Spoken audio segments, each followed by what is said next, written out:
for coming back. Last week we talked a little bit about the silly season. It's that time of year when, as we get closer to elections, things just get odd.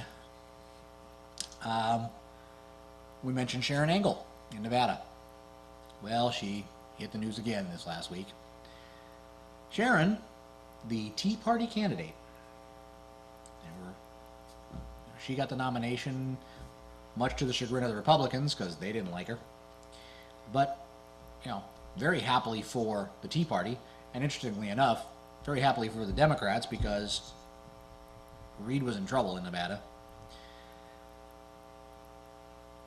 The Tea Party candidate this last week, a tape was revealed from a meeting that she had with Scott Ashton, who is another Tea Party candidate. It's a splinter Tea Party group. He really doesn't have much support. But Sharron Angle and her people called him in for a meeting. What was the discussion? If he would drop out of the race so that the vote wouldn't be split. Let's back that one up. The Tea Party candidate, all about let's change the establishment. The establishment doesn't know what they're doing. They're hurting our country, is asking someone else to drop out of the race. And to sweeten the deal, she said that she had juice, her words, and that she could get him in to see current minority leader Mitch McConnell, could get him to see Boehner, anybody, Jim DeMint, any of the leading Republicans. She could get him FaceTime because she's got juice and they're, really paying attention to her now. She could juice him in if he would just drop out of the race.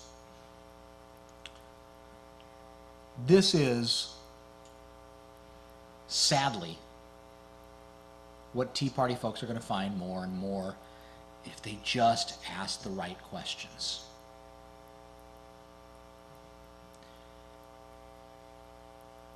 Most of these people that they voted in aren't Tea Partiers.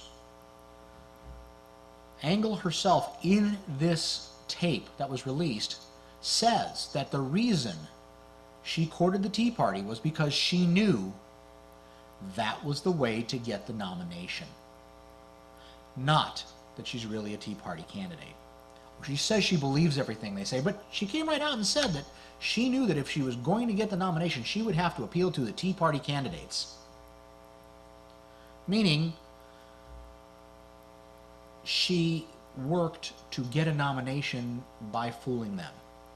Now she wants their candidate to drop out so that she can make sure she has enough votes to challenge Reid. What she's afraid of is Ashton will steal some of the votes and Reid will have a bigger lead and therefore a win.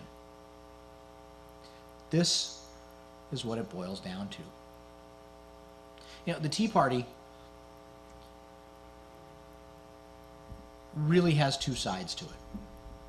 On the one side, it's a lot of folks who are angry, and understandably so. The country's not going the way they want it to go. They want to see changes. A study just out this week finds that Tea Partiers as a whole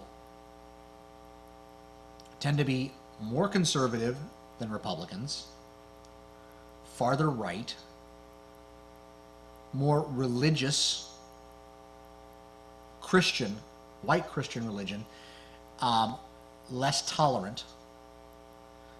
That's how they identify themselves. The Koch brothers, and they're in everything. Oil is their big thing. Helped found the Tea Party. They're Republicans. They're not Tea Partiers. As I've mentioned before, Republicans saw a chance to take this anger and use it against the Democrats. What they didn't count on was the fact that the anger would be turned against them as well. But very few straight Tea Party candidates were going to make it. And in fact, at this point, no straight Tea Party candidate has actually been voted in. They've all come in.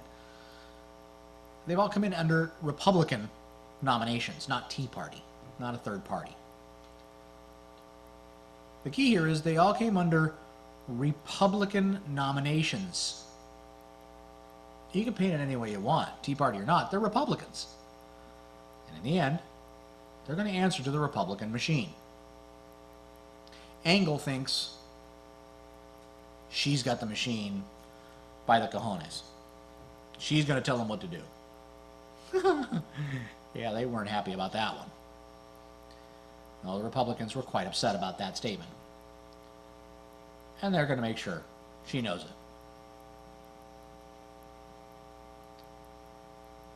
The Tea Party needs to really pay attention to who their candidates are and what they stand for, because for the most part, they don't stand for what the Tea Party thinks they stand for. The Tea Party was started as Taxed Enough Already, TEA. Their taxes have been lowered. 98% of the population got lower taxes last year. And these people aren't campaigning on lowering taxes. The Republicans don't want a middle class tax cut to pass because